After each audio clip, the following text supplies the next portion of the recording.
play games at parties. We go to clubs and play games. Americans love games. This is a show about guessing how much something costs. That's a game show? Said it'll never go. But you love your husband, huh? Yeah, I love every man. I'm crazy about men, honey. I think you're about the prettiest man I ever seen. I never did look you right square in the eye before. I'm telling the truth. I don't care if they do laugh. You're going to win a lot of money tonight. They were all laughing and screaming, and I didn't know what the game was. And by the end of this thing, they all said, "You got the job." And I went, whoa. They let us participate, play along, every day. Barrel sand, barrel,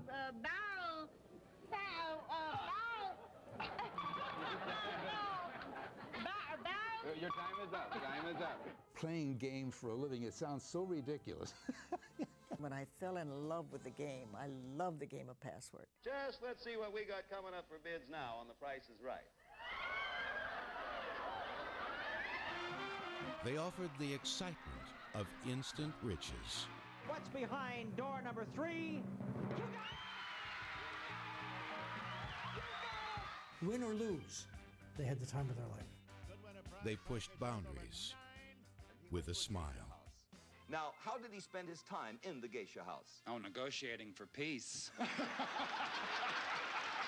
Gypsy Rose Lee. We know all about these swashbuckling heroes. Bet your life.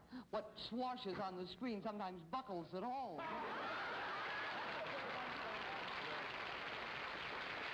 We were the edgy show. We talked about things that nobody had talked about at that time. They gave us an escape, a few moments of fun. Time. All right. Steady as you go now, Pat. By the bell. Wonderful. Oh. We got together once a week to do 5 shows, make a few bucks, and have a lot of laughs. And that's what we did. It's the best job in showbiz because you don't have to memorize anything and you get to sit down. Mrs. Peterson, we have a job for the two of you on the $100.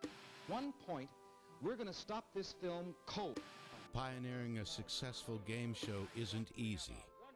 Over the decades, just a handful of visionaries have mastered the form, shaping the games we love to play over and over. They are the pioneers of television.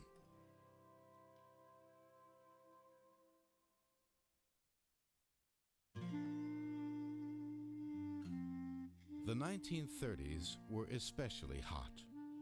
Summer vacations for one California family meant long, monotonous drives in a sweltering car. To relieve the boredom, the two youngsters would play a game called Hangman over and over. The girl's name was Barbara. Her brother was Merv Griffin. Later, the memory of these trips would spark Merv's imagination. And years later, I remembered it, and I thought, I wonder if that's a game show. Over $49,000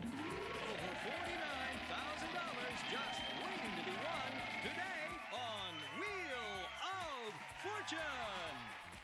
Griffin's idea would become Wheel of Fortune, the biggest franchise in game show history, a show that would earn Merv hundreds of millions and cement his position as the most successful game show creator in history. But the story of the game show pioneers begins long before Wheel of Fortune. In fact, it begins even before television itself.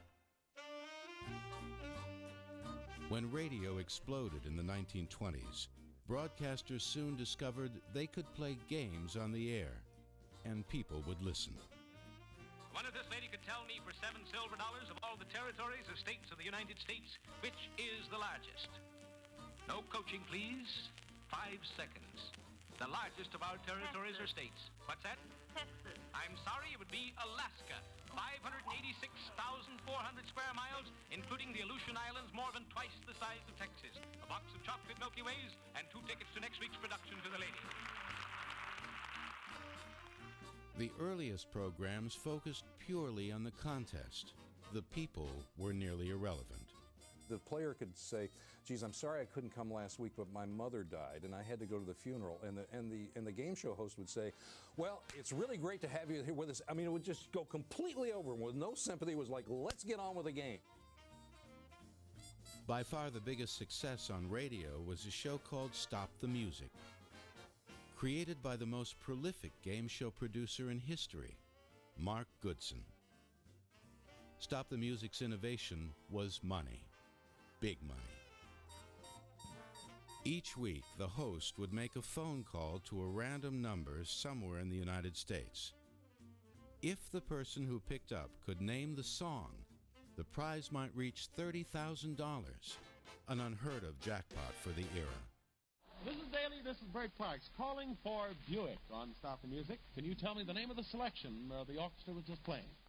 I remember as a youngster, 17, 18 years old, as a soda jerk at Baker's Drug Store in Jackson, Tennessee, gathering around the radio after we closed the store at 8 o'clock on Sunday night to listen to Stop the Music.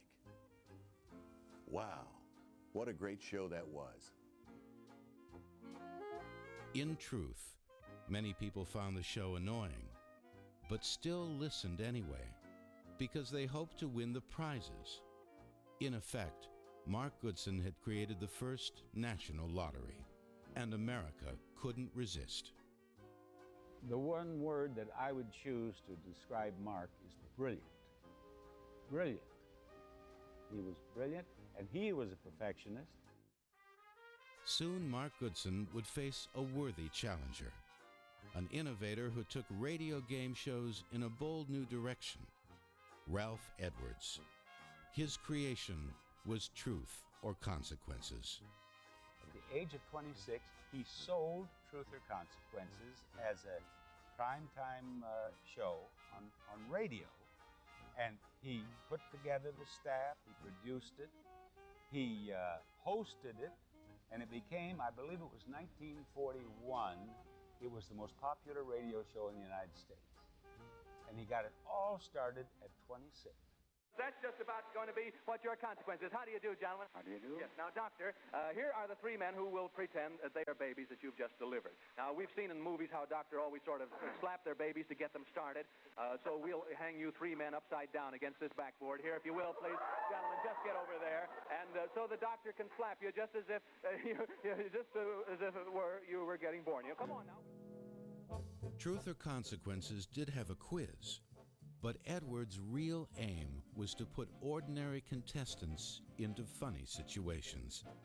The game was merely a framework. The goal was fun.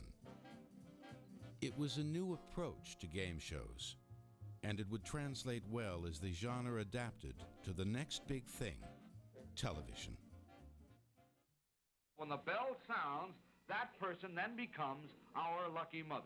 Early television needed programming, and game shows were easy to produce. It was a perfect match. All set? Okay, mother, it's your time of day. Okay, mother, time to have your say. Going onto the The first TV game shows premiered in the late 1940s. The programs were primitive, but audiences didn't seem to care. The lighting was so intense in those days. It was just, they turned on the lights and you broke out in a sweat. It was terrible. You're looking at a time when the fact that the screen lit up was in itself a novelty. So that the audience out there was so thrilled to have pictures in their living room. And the makeup, tons of it. Black lipstick, deep, almost pink pancake makeup. It was wild. In 1950, Ralph Edwards brought his franchise to TV.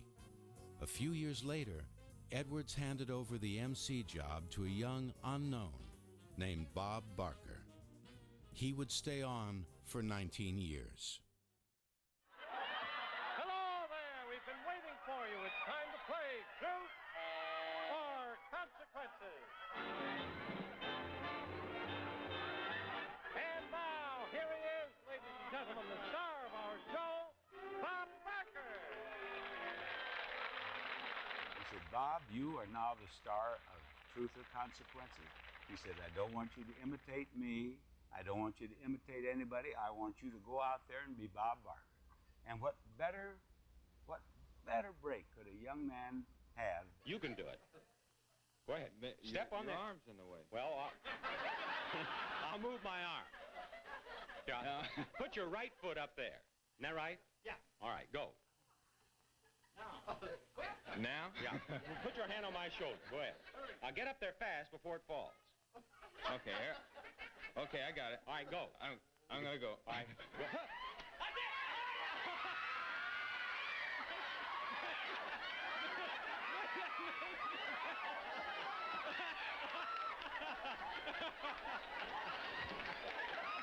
Ladies and gentlemen, this is not Mr. Belden. This is not Don Thompson. A nice welcome here for the internationally known Valenti brothers. Here they are.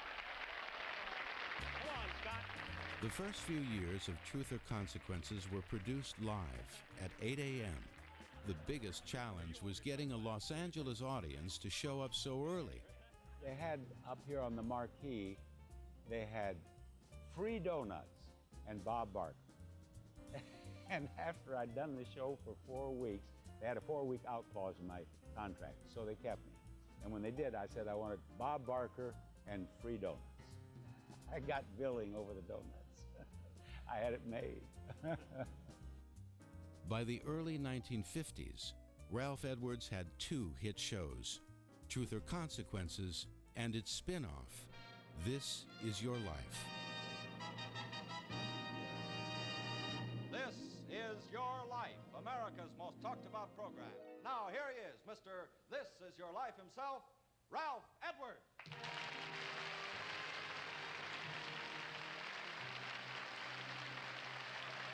Don't go away tonight, I warn you. Don't leave the set. This is going to be terrific. Hello, everybody. Thanks for joining us again on This Is Your Life. Competitor Mark Goodson wasn't standing still. His company was busy perfecting the first major game show innovation unique to television, the panel. All right, Mr. Olson, come on over here and sit down. I know it's hard to tear yourself away from a panel with 3 young ladies on it and just Steve Allen, but you ought to go over here and join me. We'll let them get going. And so we'll let our viewers have a further look at Mr. Olson. At the same time, we will tell them what his line is. And let's begin the general questioning with Steve Allen. Would any of the members here on the panel tonight put this to the test?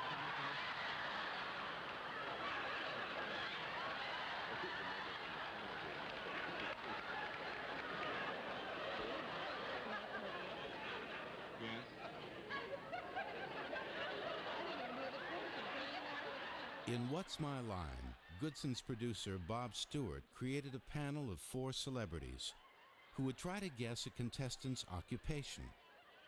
With this masterstroke, game shows had fused with talk shows, a winning formula that would be repeated many times over.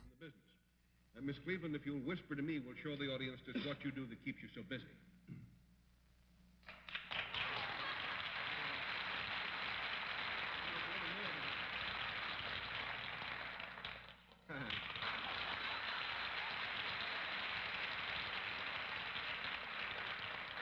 The clue to Miss Cleveland's secret concerns something she does, and we'll start the game with Betsy.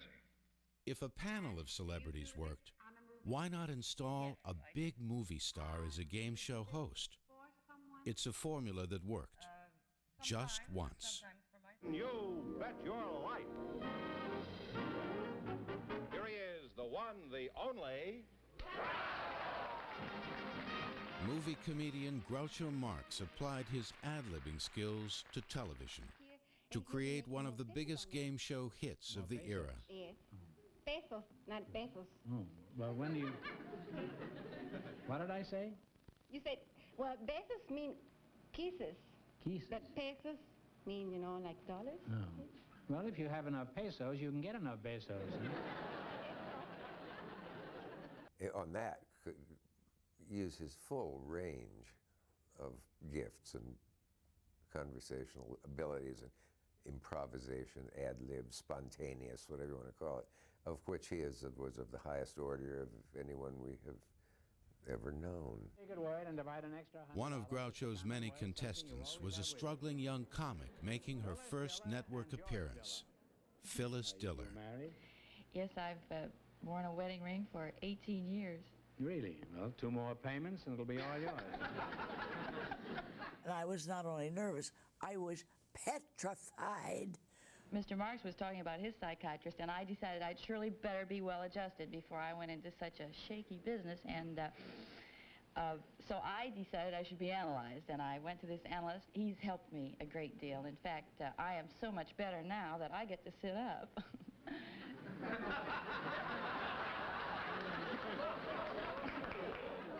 My delivery was so slow. I looked awful. I knew nothing about makeup. I had drawn eyebrows on that would have been great on Halloween. While it's true that Groucho quizzed his contestants and gave away small prizes, the real attraction of the show was the humor that he would extract from the situation. Well, you know, the girls usually consider it a compliment when the boys whistle at them. That's a sign of approval. I don't see how the boys could whistle at you. I should think it'd be impossible to whistle when they all have their tongues hanging out.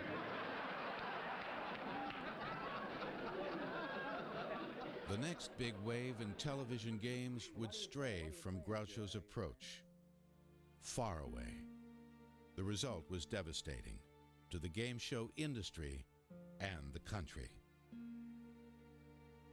If you're ready, let's get into the isolation booths. By the late 1950s, game shows were the highest-rated programs on television. Series like the $64,000 Challenge, 21, and Dotto attracted unprecedented audiences. May I caution you once again that tonight it'll be the biggest game we've ever played here in the program? Producers had learned to ratchet up the drama of the games with large cash prizes, soundproof booths, and appealing contestants. The technique was so refined, they even knew exactly when to turn up the heat in the studio to ensure a contestant would dab his brow dramatically. Then you win $20,000. Congratulations. But then some producers added one more dramatic element, a predetermined outcome. They rigged the games to favor appealing contestants. The strategy was successful for a while, and ratings increased. Then, they got caught.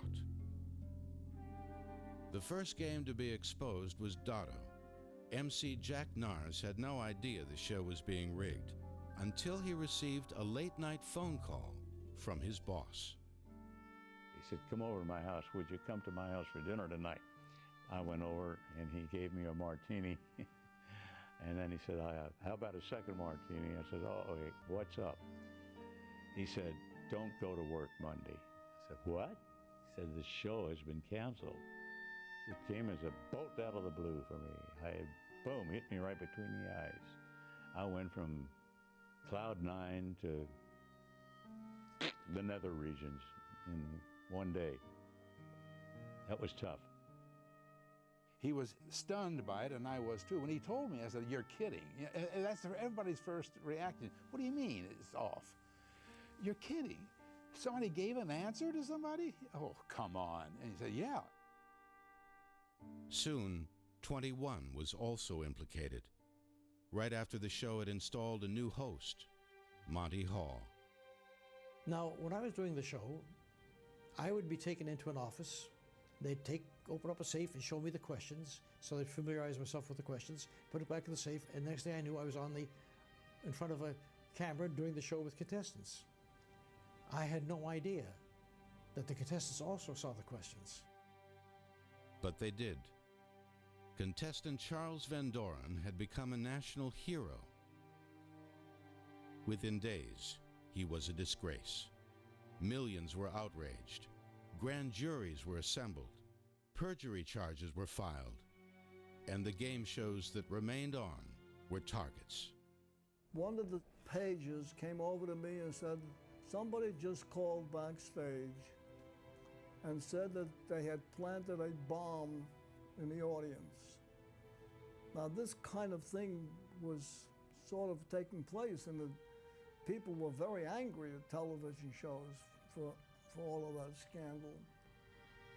And we had 5 minutes to go on the air, and I said to him, tell the audience that every once in a while we have a prize for somebody there.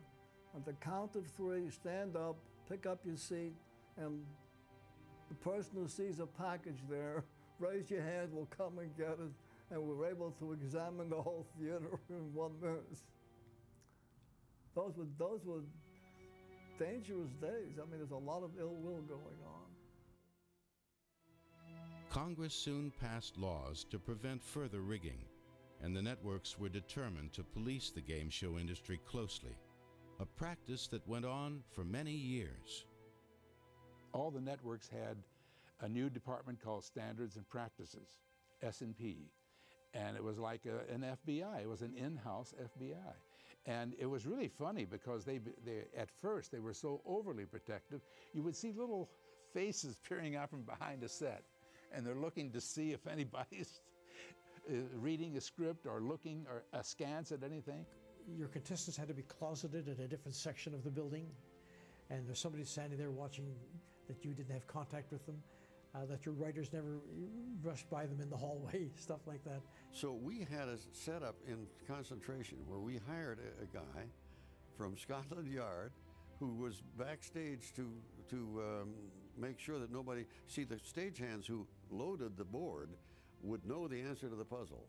And as soon as they had to make sure that that didn't somehow get to a contestant who was going to come on. NBC on its own hired somebody to do that, and then the guards clashed. Each didn't know the other was hired, and each thought the other was some kind of a spy. They wanted to make sure everything was on the up and up. Wanted to make sure no one was giving one any signals, you know. And I would look over at a celebrity, for instance, on You Don't Say, I can remember, and just beyond that, within eye shot, there would be a little head peering around the end of the thing. We didn't score a point, but we had lots of fun that time. So Dorothy Dandridge and Peter Lawford, next name. He didn't know a feather in his hat from macaroni. Yankee Doodle. All right, Dorothy, first clue is yours. The quiz show scandal didn't taint Mark Goodson. His panel shows, like What's My Line, didn't lend themselves to cheating anyway. So it was no surprise that his company developed the first big game show hit of the post-scandal era, Password. The password is backfire. Mark Goodson didn't create Password personally. Instead, that credit goes to his producer, perhaps the most inventive mind in the genre, Bob Stewart. In my opinion, you have a great game show if the person at home is talking to the screen aloud. When they yell at the screen, say so-and-so, or do so-and-so, you got them hooked. Thank you. Oh, there. Thank you. Years earlier, Bob Stewart had created the first iteration of The Price is Right, and later, To Tell the Truth. Password introduced another breakthrough innovation, teaming ordinary contestants with celebrities. We saw celebrities struggling like contestants because they played exactly the same game the contestants did. It wasn't a panel of show-offs. These were people struggling to get the right word at the right time and win the game. And a new dimension was added to their personality as they struggled, and they stripped themselves of the kind of cover that an actor uses. And that turned out to be one of the unquestionably key assets of that idea. Password was a huge hit, and a key element of the show's success was host Alan Ludden. If a contestant gave a dumb clue or something like that, he would always try to be very nice about it, but he'd look at the camera with this look like you knew what he was thinking about. You dummy, why did you say that? And I think the audience loved that. They loved that, and they always loved copying his. Whenever he gave the clue, he would always, Alan's hands were so expressive, and it was always this. People, we'd be driving down the street and somebody'd recognize him and they'd say, Certain celebrities had a natural gift for password. People like Carol Channing, Jim Backus, and of course, Betty White, who would eventually marry host Alan Ludden. By the end of the year, he wouldn't say hello, he'd say, will you marry me? Well, I thought that was such a joke. I mean, that's ridiculous. One night we went to dinner, and he gave me a jewelry box, and I opened it, and there's a wedding ring, a lovely wedding ring with diamonds all the way around. He said, you might as well wear it. You're going to say yes sooner or later. Well, as any red-blooded American girl would do, I got mad. I got furious, and I gave it back to him, and I said, forget it, and stop pushing me. I'm not interested. I lived in California. There was no way I was going to move to New York. Well, did he give it back to the jeweler? No. He put it on a chain around his neck. He wore that damn wedding ring. We'd go to the beach. There's the wedding ring. You'd see it at all times. Here it is. So, in my idiocy, I wasted a whole year we could have been together. I met this lady on this game 14 years ago. I've loved every minute of it. I've worked for the best. It'll be a tough game to replace. Someday, maybe somewhere, there's another game show worthy of this kind of interest and love, but this is the best game show you can be associated with, and I'm darn grateful I had 14 lovely years with it. And thank you for supporting me. Thank you. That was 7 to get you. After Password hit in 1961, game shows began a renaissance. And now, here's America's top trader, TV's big dealer, Monty Hall. Created by Monty Hall and Stephen Haydos, Let's Make a Deal didn't have any celebrities or quiz questions. It didn't even have much of a script. It might be behind door number 1, or door number 2, or door number 3, and I come to Bob's... The game relied solely on Monty Hall's ability to build drama from indecision. I would look into her eyes and see whether I had more drama if I went to 500 or 700 or 800 and let the camera pick out her reaction. Or you can have what's in the box that Carol is showing us right now.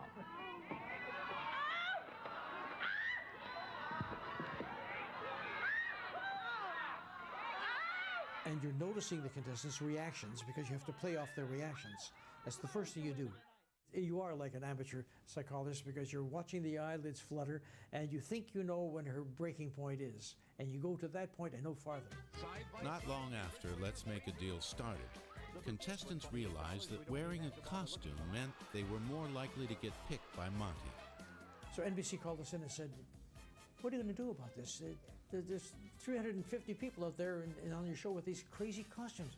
What are you going to do about it? And we said, nothing. You know, this is television, and that's very pictorial. It's colorful. You want all the stuff you've seen so far and the money in the pockets? At a time when most TV shows presented an all-white cast, game shows like Deal took a very different approach, showcasing a cross-section of America. Real people from every demographic. We figured that Let's Make a Deal was a show that done in the audience. And this audience composition had to represent America. And so we said to our writers, when you go outside to pick the 30 or 40 people to sit in the front section, give us a cross-section of America. Of course, it proved to be the right decision. A year after Let's Make a Deal debuted, another juggernaut was launched. A game that helped make its creator one of the richest men in America. The show was Jeopardy, and the man who invented it was Merv Griffin. Griffin was no newcomer to game shows. As early as 1958, he'd hosted Mark Goodson's Play Your Hunch. My agent said, you're going for an interview with Goodson Tallman tonight.